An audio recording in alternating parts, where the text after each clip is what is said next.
12 अक्टूबर 1972 एक छोटा सा चार्टर्ड एयरप्लेन साउथ अमेरिका की कंट्री यूरुग्वाय से चिली के कैपिटल सैंटियागो के लिए टेक ऑफ करता है। इस प्लेन में रग्बी टीम के प्लेयर्स अपने फ्रेंड्स और फैमिलीज के साथ मौजूद होते हैं और कुल मिलाकर टोटल 45 पैसेंजर्स इस प्लेन पर सवार होते हैं। आमतौर पर यूरुग्वाय से सैंटियागो जाने में सिर्फ 3 घंटों का ही वक्त लगता है, लेकिन रास्ते में इसके दरमियान आती हैं खौफनाक एंडीज की पहाड़ियां। साउथ अमेरिका में मौजूद ये एंडीज की पहाड़ियां दुनिया की लॉन्गेस्ट माउंटेन रेंज है, जो हिमालय की पहाड़ियों के बाद सबसे ऊंची पहाड़ियां मानी जाती हैं। लेकिन यही खूबसूरत पहाड़ियां आगे चलकर इन पैसेंजर्स के लिए दर्दनाक यादों का बायस बनती हैं। 12 अक्टूबर के उस दिन पहाड़ियों में तूफान आता है, जिसकी वजह से पायलट से डिसाइड करते हैं कि वो अर्जेंटीना के शहर मेंडोजा में एक रात के लिए स्टे करेंगे और मौसम के साफ हो जाने के बाद वो फिर से 13 अक्टूबर की सुबह को अपना सफर शुरू करेंगे। 13 अक्टूबर को दोपहर के 2 बजे प्लेन फिर से टेक ऑफ करता है। अगले 1 घंटे तक सफर बिल्कुल नॉर्मल चल रहा होता है। प्लेन सैंटियागो के करीब पहुंच रहा था, लेकिन अभी भी वो पहाड़ी इलाकों में ही था। पायलट्स प्लेन को डिसेंड करते हैं। डिसेंड करते वक्त प्लेन में बहुत तेज टर्बुलेंस शुरू होती है और प्लेन बहुत ज्यादा तेजी से हिलने लगता है। देखते ही देखते प्लेन बादलों में चला जाता है, जिसकी वजह से कुछ भी दिखाई नहीं पड़ता। लेकिन जैसे ही ये प्लेन बादलों से बाहर निकलता है तो सामने एक बहुत बड़ा पहाड़ नजर आता है। पायलट्स प्लेन को इमीडिएटली ऊपर की तरफ मोड़ने की कोशिश करते हैं और एल्टीट्यूड गेन करने के लिए मैक्सिमम पावर लगा देते हैं, लेकिन अब तक बहुत देर हो चुकी थी। प्लेन के पीछे का हिस्सा पहाड़ से टकरा जाता है और प्लेन 2 हिस्सों में टूट जाता है और पीछे बैठे हुए 3 पैसेंजर्स हवा में उड़ जाते हैं। कुछ लम्हों के लिए प्लेन हवा में ही रहता है, लेकिन फिर से एक और चट्टान से टकरा जाता है। कुछ और पैसेंजर्स प्लेन से नीचे गिर जाते हैं, जिसके बाद प्लेन का सिर्फ फ्रंट पोर्शन ही बचता है, जो सीधा एक ग्लेशियर पर जाकर गिरता है। 350 किलोमीटर पर आवर की स्पीड से ये उस ग्लेशियर से नीचे आता है और तकरीबन 700 मीटर ट्रेवल करने के बाद आखिरी बार एक चट्टान से आकर टकरा जाता है। इस हादसे में 12 लोग मारे जाते हैं, जिनमें 2 पायलट्स भी शामिल होते हैं, जो कॉकपिट के क्रैश हो जाने की वजह से फौरन मारे जाते हैं। ये हवाई जहाज अब एंडीज की किसी पहाड़ियों में 3570 मीटर की हाइट पर टूटा हुआ पड़ा होता है। प्लेन में 33 पैसेंजर्स इस क्रैश को सरवाइव कर जाते हैं, जिनमें से कई लोग बुरी तरह से जख्मी होते हैं और किसी को भी ये मालूम नहीं होता कि ये अब कहाँ मौजूद हैं। इस सर्वाइवल की ये दर्दनाक कहानी तो अभी बस शुरू होती है। ना तो उस वक्त वो लोग ये इमेजिन कर सकते थे और ना ही आप इस वक्त ये इमेजिन कर सकते हो कि आगे चलकर इन सर्वाइवर्स के साथ क्या हुआ था।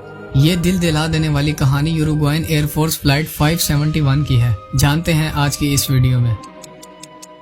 क्रैश के एकदम बाद 2 लोग ऐसे भी थे जिन्हें कोई चोट नहीं आई थी, जो बिल्कुल सही सलामत थे। पहले 19 साल के रोबर्टो कैनिसा और दूसरे 20 साल गुस्तावो जर्विनो। ये दोनों मेडिकल के स्टूडेंट्स थे, तो फौरन ये इस काम पर लग जाते हैं कि कैसे जख्मी लोगों की मदद की जाए। जितना इनसे हो सकता था ये दोनों बचे हुए सर्वाइवर्स की मदद करने की कोशिश करते हैं। दूसरी तरफ इस प्लेन के गायब होने के 1 घंटे बाद ही एक सर्च ऑपरेशन शुरू किया जाता है। 4 हवाई जहाज सर्वाइवर्स को ढूंढने के लिए भेजे जाते हैं। ये हवाई जहाज रात तक तलाश को जारी रखते हैं, लेकिन प्लेन के वाइट होने की वजह से इन्हें कोई सुराग नहीं मिलता।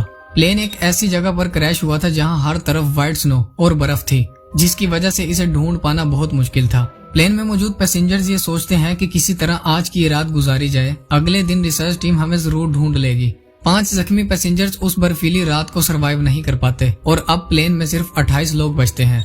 ये लोग प्लेन की बची कुची बॉडी को शेल्टर के तौर पर इस्तेमाल करते हैं। लगेज का सामान, सीट्स और बर्फ को इस्तेमाल कर ये प्लेन के पीछे के हिस्से को क्लोज करते हैं, ताकि ये इसमें गर्म रह सकें और रात गुजार सकें। अगले दिन 14 अक्टूबर को अर्जेंटीना, चिली और यूरोप से 11 अलग अलग हवाई जहाज सर्च ऑपरेशन के लिए भेजे जाते हैं, लेकिन वो फिर भी इन्हें नहीं ढूंढ पाते।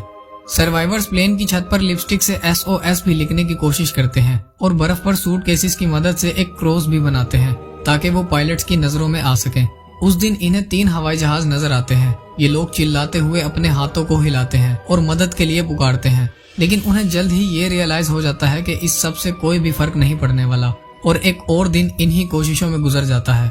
क्रैश के 3 दिन बाद फर्नांडो प्राडो, जो क्रैश के बाद कोमा में चले गए थे, वो जाग उठते हैं। उठते ही उन्हें ये मालूम पड़ता है कि उनकी मदर क्रैश में मारी जा चुकी हैं और उनकी 19 साला बहन बहुत ज्यादा जख्मी है। प्राडो अपनी बहन को जिंदा रखने की पूरी कोशिश करते हैं। वो उनके लिए खाना लाते हैं, पानी लाते हैं, लेकिन 8 दिन बाद उनकी बहन भी आखिरकार सरवाइव नहीं कर पाती।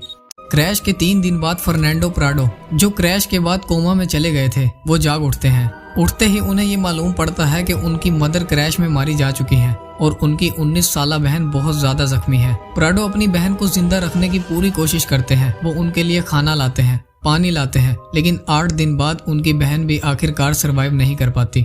सर्वाइवर्स में ज्यादातर पैसेंजर्स ऐसे थे जो गर्म इलाकों में रहते थे, जिसकी वजह से उनके लिए -30 डिग्री सेल्सियस की इस ठंड को बर्दाश्त करना बेहद मुश्किल हो रहा था। क्रैश के 8 दिन बाद रेस्क्यू टीम्स थक हार कर ये सोचती हैं कि अब तक इस ठंड में कोई भी पैसेंजर जिंदा नहीं बचा होगा। इसीलिए 142 घंटों और 30 मिनटों की रिसर्च के बाद इस सर्च ऑपरेशन को भी बंद कर दिया जाता है।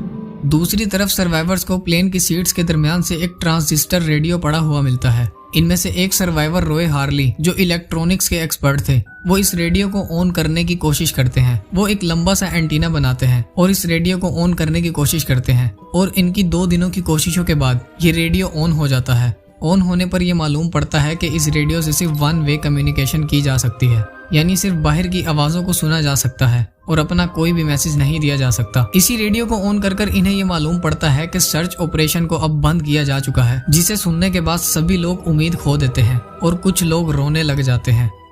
इन लोगों को अब बर्फ की पहाड़ियों में पड़े कई दिन गुजर चुके होते हैं। इनके पास खाना भी बहुत कम तादाद में मौजूद था, जो कि दिन गुजरने के साथ साथ खत्म होता जा रहा था, तो इनके लिए खाने की भी बहुत कमी होने लगी थी। इन लोगों के पास सिर्फ 8 चॉकलेट बार्स, मसल्स के कुछ टिन, 3 जैम के बार्स, एक एलमंड्स का जार, कुछ डेट्स, कुछ कैंडीज और वाइन की कुछ बोतल्स थी। इन्होंने इस खाने को थोड़ा थोड़ा कर इस्तेमाल किया था। इनमें से एक सर्वाइवर प्रेडो ने तो एक चॉकलेट कवर्ड पीनट को 3 दिन तक खाया था, लेकिन इस सब के बाद भी खाना अब खत्म होने लगा था। अब 11 दिन गुजर चुके थे और खाना बिल्कुल खत्म हो चुका था। इन लोगों ने अब प्लेन के पार्ट्स को खाना शुरू कर दिया, जैसा कि सीट्स के अंदर लगे कॉटन को और लेदर को, लेकिन इसकी वजह से वो मजीद बीमार पड़ गए। सिचुएशन अब यहाँ तक पहुँच चुकी थी कि इन सर्वाइवर्स ने कुछ ऐसा किया जिसे सुनने के बाद आपके होश उड़ जाएंगे। सिचुएशन अब यहाँ तक पहुँच चुकी थी कि इन सर्वाइवर्स ने कुछ ऐसा किया जिसे सुनने के बाद आपके होश उड़ जाएंगे। इन्होंने ये डिसाइड किया कि जिंदा रहने के लिए अब मरे हुए लोगों की बॉडीज को खाने के अलावा इनके पास अब कोई दूसरा रास्ता नहीं है। लेकिन ये डिसीजन लेना बिल्कुल भी आसान नहीं था, क्योंकि जो लोग इस क्रैश में मारे गए थे वो एक दूसरे के दोस्त, रिलेटिव्स और फैमिली मेंबर्स थे। लेकिन जब वक्त गुजरने के साथ इन्हें ये एहसास हुआ कि अब इसके अलावा कोई दूसरा चारा नहीं है, तो फाइनली इन्होंने इंसानों के मीट को अपना खाना बनाया।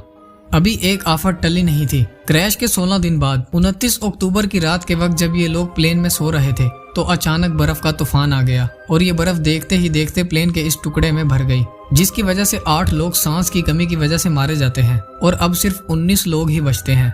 प्राडो एक मेटल पोल को इस्तेमाल कर 2 दिन की कोशिश के बाद बर्फ में एक होल बनाते हैं और बर्फ को खोद कर ये सरफेस पर पहुंचते हैं। तब इन्हें ये मालूम पड़ता है कि बाहर बर्फ का तूफान आ रहा है, इसीलिए अंदर बैठने में ही भलाई है। और अगले 3 दिन तक ये लोग प्लेन की इस छोटी सी जगह में फंसकर बैठे रहते हैं। 3 दिन बाद जब ये बाहर निकलते हैं तो मौसम साफ हो गया होता है। अब इन्हें ये एहसास हो जाता है कि इन्हें जिंदा बचने के लिए किसी से उम्मीद लगाए बिना ही खुद से कोशिश करनी होगी। ये लोग ये सोचते हैं कि अगर मरना ही है तो पूरी कोशिश करके मरा जाए। ये लोग डिसाइड करते हैं कि इनमें से 3 लोग, कैनिसा, प्राडो और विजिंटिन, मिलकर पैदल चलेंगे और मदद ढूंढने की कोशिश करेंगे। इसीलिए इन्हें ज्यादा खाना और गर्म कपड़े देकर भेज दिया जाता है। ये लोग ये अंदाजा लगाते हैं कि अगर हम वेस्ट की तरफ चलें तो हम चिली के कंट्री साइड एरिया तक पहुंच जाएंगे, लेकिन इनका ये अंदाजा बिल्कुल गलत था। क्रैश को अब 33 दिन गुजर जाते हैं। घंटों तक चलने के बाद इन्हें अपने ही क्रैश हुए प्लेन के पीछे का टुकड़ा मिलता है, जिनमें इन्हें थोड़े बहुत कपड़े, खाना और दवाइयां मिलती हैं, जिसे लेकर ये फिर से चलना शुरू हो जाते हैं। क्रैश के 59 दिन बाद फिर से एक बर्फ का तूफान आता है, जिसमें 3 और सर्वाइवर्स मारे जाते हैं।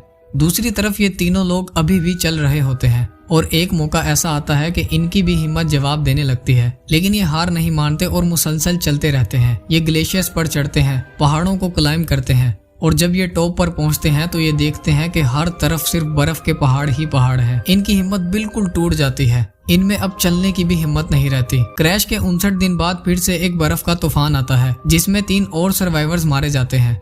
दूसरी तरफ ये तीनों लोग अभी भी चल रहे होते हैं और एक मौका ऐसा आता है कि इनकी भी हिम्मत जवाब देने लगती है, लेकिन ये हार नहीं मानते और मुसलसल चलते रहते हैं। ये ग्लेशियर्स पर चढ़ते हैं, पहाड़ों को क्लाइंब करते हैं और जब ये टॉप पर पहुंचते हैं तो ये देखते हैं कि हर तरफ सिर्फ बर्फ के पहाड़ ही पहाड़ हैं। इनकी हिम्मत बिल्कुल टूट जाती है, इनमें अब चलने की भी हिम्मत नहीं रहती। लेकिन फिर दूर इन्हें 2 पहाड़ नजर आते हैं जिस पर बर्फ नहीं होती। ये अंदाजा लगाते हैं कि इन्हें उसी डायरेक्शन में ट्रेवल करते रहना चाहिए। कई दिनों की हाइकिंग के बाद ये फाइनली अब एक वैली में पहुंचते हैं जहां इन्हें एक नदी दिखाई देती है। उस वक्त एक नदी का मिल जाना इनके लिए सोने पर सुहागा होता है। इन लोगों की जान में जान आती है और ये नदी से पानी पीने के बाद ये फैसला करते हैं कि ये नदी के साथ साथ चलेंगे, क्योंकि ये नदी किसी न किसी गाँव या किसी ऐसे इलाके तक जरूर पहुँचेगी जहाँ इंसान बसते होंगे। आखिरकार 9 दिन हाइकिंग करने के बाद इन्हें इंसानों की मौजूदगी का एहसास होने लगता है। इन्हें खेतों में कुछ गायें नजर आती हैं और थोड़ा और चलने पर इन्हें नदी के किनारे पर 3 लोग खड़े दिखाई देते हैं। ये जोर जोर से चिल्लाते हैं और आवाज लगाते हैं, तो इनमें से एक शख्स इन्हें देख लेता है और चिल्लाकर बोलता है कि टुमारो, यानी वो कल फिर से आएगा। अगले दिन वो आदमी अपने दोनों साथियों के साथ दोबारा घोड़े पर आता है और अपने साथ कुछ खाना और पेपर और पेंसिल लाता है। वो इस पेपर और पेंसिल को पत्थर के साथ धागे से बांधकर इनके पास फेंकता है। तकरीबन 2 महीने गुजर जाने के बाद प्राडो अब अपना पैगाम बाहर की दुनिया तक पहुंचा रहे थे। प्राडो उस पेपर पर लिखते हैं कि मैं यूरुग्वाय से आया हूं। हम 10 दिन से पैदल चल रहे हैं। मेरे जख्मी दोस्त क्रैश साइट पर मौजूद हैं। हमारे अंदर चलने की भी हिम्मत नहीं रही। हम कमजोर हैं। प्लीज हमें बचा लो। जब वो आदमी इस नोट को रीड करता है तो ये शॉक्ड रह जाते हैं। उन्हें ये यकीन ही नहीं होता कि ये वही लोग हैं जिनके क्रैश होने की खबर इन्होंने 2 महीने पहले सुनी थी और ये अभी भी जिंदा हैं। वो एक ब्रेड को इनकी तरफ फेंकते हैं और मदद के लिए रवाना हो जाते हैं। 10 घंटे सफर करने के बाद एक आर्मी हेडक्वार्टर से फाइनली इनके लिए हेल्प भेज दी जाती है और इन दोनों को रेस्क्यू कर लिया जाता है। मालूम पड़ता है